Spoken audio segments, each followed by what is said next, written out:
আসসালামু আলাইকুম সবাইকে। তোমার দেওয়া অপবাদ গল্পের 4 নাম্বার পার্ট। তো বেশি কথা না বলে চলুন গল্প শুরু করা যাক। পরের দিন সকালে উঠে আমি সারপ্রাইজ, কারণ আঙ্কেল বলল ওনার সাথে আজকে অফিসে যেতে হবে, যে কারণে আমি রেডি হয়ে নিলাম। আজকে আর কলেজে যাওয়া হবে না, তাই অনন্যা একাই চলে গেল। আঙ্কেল বলল চলো এখন। আমি বললাম আচ্ছা চলুন। আমি আর আঙ্কেল ওনার গাড়ি নিয়ে রওনা হলাম অফিসের দিকে। জ্যামের কারণে অফিসে পৌঁছাতে একটু লেট হয়ে যায়। আঙ্কেল ম্যানেজার সাহেবকে বললেন আমাকে অফিসটা ঘুরিয়ে দেখাতে, তাই আমি ম্যানেজারের সাথে অফিসটা ঘুরে দেখলাম অনেকের কাজের গতি স্লো, ঠিক মতো কাজ করছে না। কিন্তু আমি কাউকেই কিছু বললাম না, শুধু দেখে গেলাম। আর সম্পূর্ণ অফিস ঘুরে আঙ্কেলের রুমে পৌঁছে দেখলাম আঙ্কেল এখনো এখানেই আছেন। আমি বললাম আঙ্কেল, অফিসের লোকদের কাজের গতি অনেক স্লো।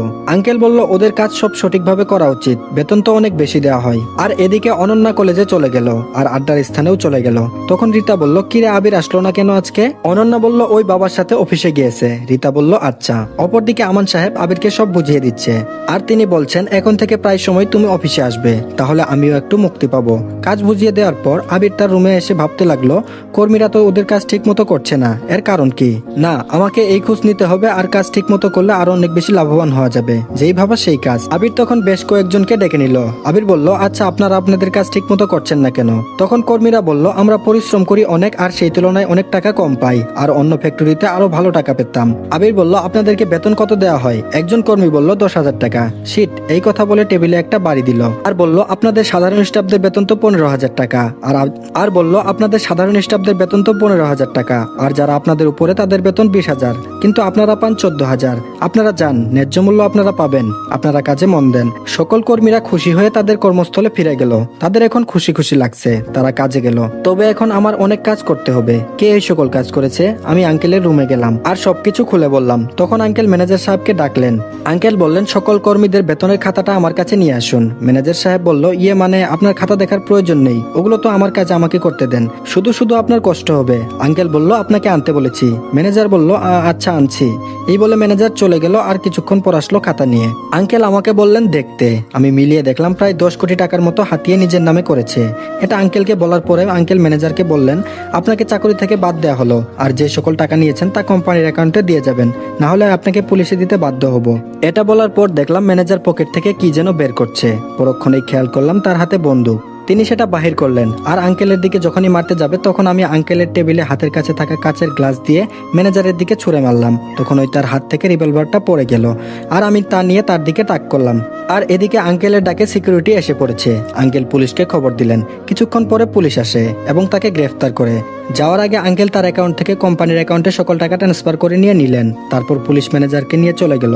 সকল কর্মীরা অবাক, কেন পুলিশ এসেছে বা কি কারণে এই ম্যানেজারকে ধরে নিয়ে গেল।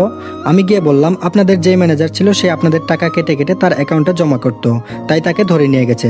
শুনেন, সকল স্টাফদের বেতন 15,000 টাকা, আর তাদের উপরে যারা আছে তাদের বেতন 20,000 টাকা। এই কথা শুনে সকল স্টাফ আনন্দে মেতে উঠল।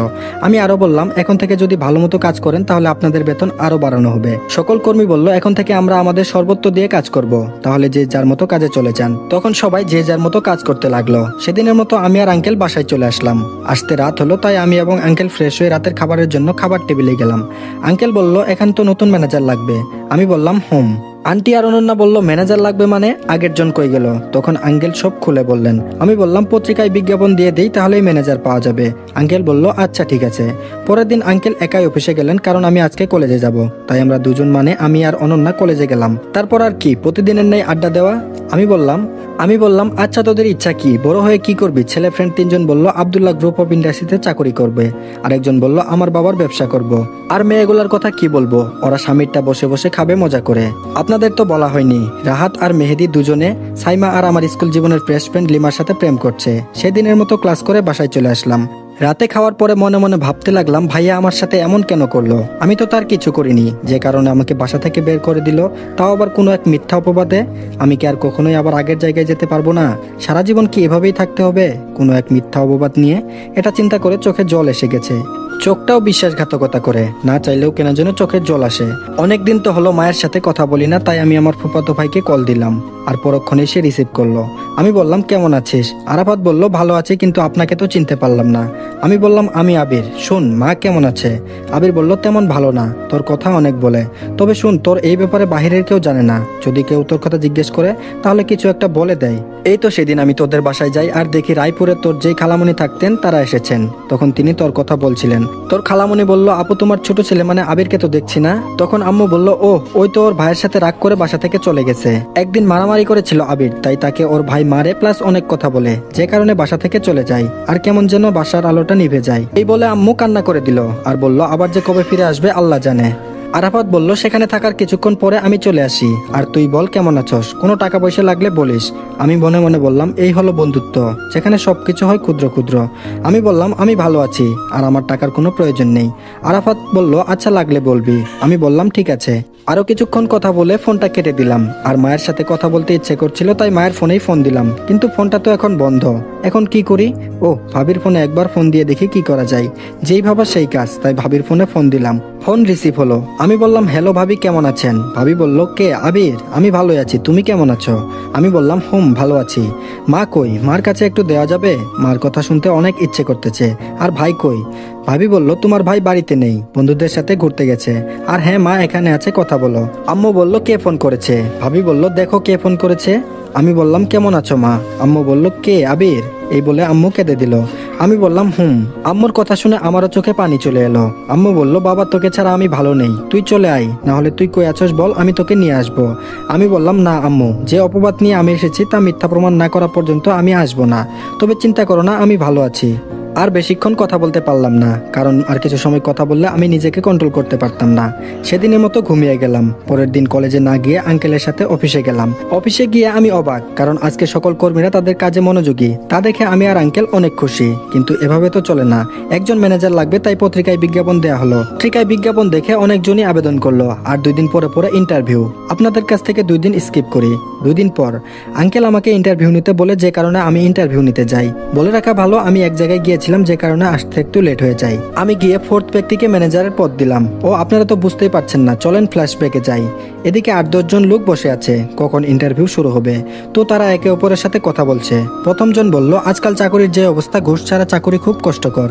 দ্বিতীয় জন বলল, আমি 10 লক্ষ টাকা জমিয়ে রেখেছি ভালো কোনো চাকরির জন্য। তৃতীয় জন বলল, এখন টাকাই সব, টাকা দিলে চাকরি হবে, না হলে নাই, আপনি চাকরি পেলে কি করবেন? চতুর্থ জন বলল, সব জায়গায় টাকা দেখে না, অনেক জায়গায় যোগ্যতাও দেখে। আর আমি নিজের জন্য না, এই কোম্পানির জন্য যা করার করব, কেননা এর দ্বারা আমার জীবন চলবে। যে কারণে এখানে চাকরি হলে আমি আমার সর্বোচ্চ দিয়ে কাজ করব, এমনকি নিজের জীবনও দিয়ে দিব। পঞ্চম জন বললেন, আমি এখানে কাজ করে নিজের জীবন গড়ব। আর কয়েকজন আরো অনেক কথা বলল, আর আমি ওদের সাথে বসে বসে ওদের কথা শুনছিলাম। তবে মাস্ক পরে থাকায় অফিসের কেউ চিনতে পারেনি। আরো একটা কারণ আছে, কেননা আমি অফিসে এর আগে মাত্র একদিন এসেছিলাম। তো উপরের বর্ণনা অনুযায়ী আমি যখন চতুর্থ ব্যক্তিকে সিলেক্ট করলাম, তখন কয়েকজন বলল, আপনি না আমাদের সাথে ইন্টারভিউ দিতে এসেছেন? তখন আমি বললাম, আমি আপনাদের ইন্টারভিউ নিতে এসেছিলাম।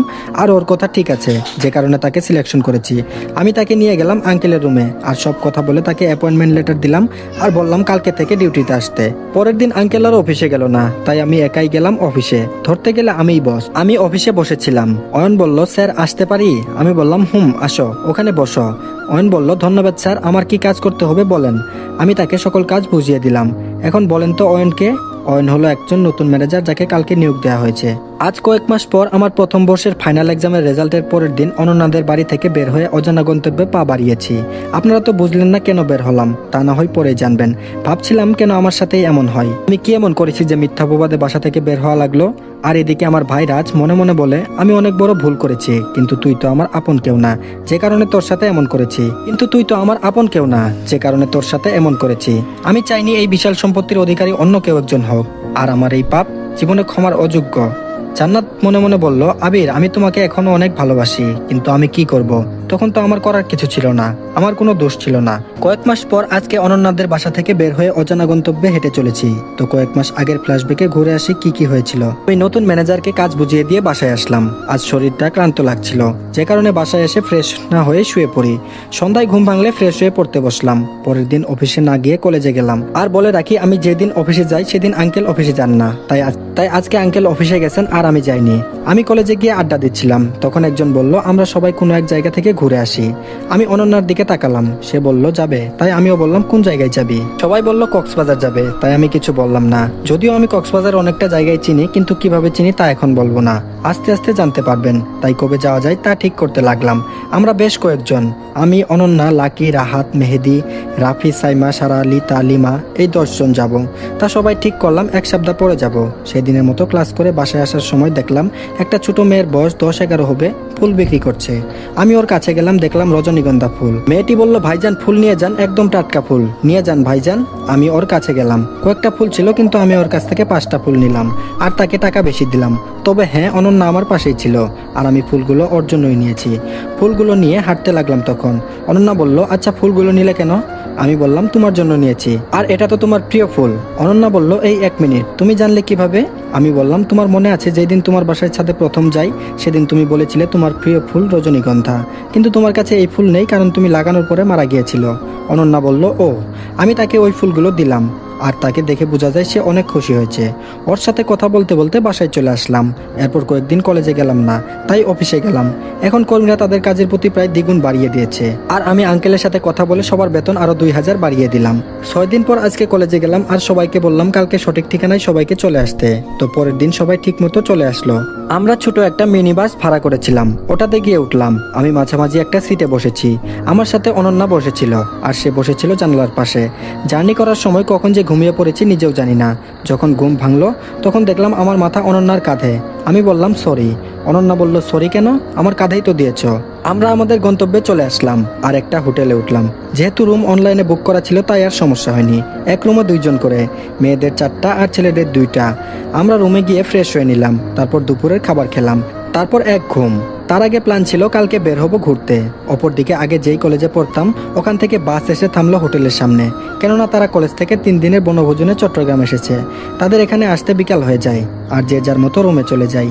এদিকে চোখ মেলে দেখি সন্ধ্যা হয়ে গেছে আর আমার সাথে ছিল রাহাত। আমি বললাম, ওই হারামি উঠোস না কেন, কয়টা বাজে? রাহাত বলল, কয়টা বাজে? সন্ধ্যা হয়ে গেছে, তুই এখনো উঠোস না, না হলে আমি পানি মারবো, শালা ঘুম থেকে উঠ। রাহাত বলল, আরে উঠতেছি, পানি কেন আবার? ফ্রেশ হয়ে সবাই ছাদে গেলাম। আমাদের এখান থেকে সমুদ্র সৈকত কাছাকাছি, যে কারণে ছাদে উঠলে উত্তাল সমুদ্র কিছুটা দেখা যায়। আমরা ছাদে আড্ডা দিয়ে বললাম, আজকে তাড়াতাড়ি ঘুমিয়ে পড়বি, কালকে সকালে সৈকতে যাব। আমরা নিচে নেমে খেয়ে যে যার রুমে চলে গেলাম। সকালে রেডি হয়ে নিলাম আর আমাদের আনা ডিএসএলআরটা নিয়ে নিলাম। অপরদিকে বনভোজনে আসা তারাও বের হলো সৈকতের দিকে। আমরা এগিয়ে যাচ্ছিলাম, তখন কয়েকটা পরিচিত মুখ আমার সামনে ভেসে উঠলো। আমি অনন্যাকে বললাম অন্যদিকে চলতে। অনন্যা বলল, কেন, কি হয়েছে? আমি অনন্যাকে কানে কানে বললাম, এখানে আমাদের আগের কলেজের ছাত্র প্লাস শিক্ষকদের দেখা যাচ্ছে আর তার সাথে জান্নাতও আছে। তখন আমরা অন্যদিকে মোড় নিলাম। কথায় আছে, যেখানে বাঘের ভয় সেখানে সন্ধ্যা হয়। আমি পরে গেলাম পুরনো বন্ধুদের সামনে আর তাদের সাথে জান্নাত। একজন বলল, কিরে আবির, কেমন আছিস? তোরে দেখি না কতদিন ধরে, তুই নাকি তোর ভাইয়ের সাথে রাগারাগি করে চলে এসেছিস? আমি বললাম, না মানে এমনি। খেয়াল করলাম জান্নাত নিচের দিকে তাকিয়ে আছে। তাকে প্রথমে দেখে মনে হয়েছিল সে হাসি খুশি, কিন্তু এখন দেখে মনে হচ্ছে মনটা অনেক খারাপ। সত্যি বলতে মেয়েদের মন বোঝা অনেক কঠিন। আমি বললাম, ভালোই আছি, তা তোদের খবর কি? কিছুক্ষণ পরে আমার ফোনে একটা কল আসলো। আমি বললাম, আমি আসতেছি। কিছু সময় আগে আমার বন্ধুদের সামনে যখন পড়ি তখন অনন্যাকে বলেছি আমাকে কিছুক্ষণ পরে একটা কল দিবা। অনন্যা বলল ওকে। আর অনন্যা আমার সাথে যারা এসেছিল তাদের নিয়ে চলে যায় কিছু একটা দূরে। বললাম, আমি আসি রে, এখানে একটা কাজে এসেছিলাম, বসে ফোন দিছে তাই যেতে হবে। আসার সময় জান্নাত কিছু বলতে চেয়েছিল কিন্তু আমি শুননি। অযথা তার মায়ে পড়ে লাভ নেই, সে তো ছলনাময়ী, আর তাকে তো আমি ভালোবাসতাম, কিন্তু এখন ঘৃণার বসবাস। আমি চলে আসলাম আমাদের বন্ধুদের কাছে। তারা জানতে চেয়েছিল কে ওরা। আমি বলেছিলাম আগের ফ্রেন্ড। সেদিন ঘুরে ছবি তুলে চলে আসলাম হোটেলে। এভাবে 1 সপ্তাহ ঘুরে আমরা চলে আসলাম আর জান্নাতরা ওখানে যেই কয়দিন ছিল আর দেখা হয়নি। আমার দিনগুলো ভালোই যাচ্ছিল আর কেটে গেল কয়েক মাস।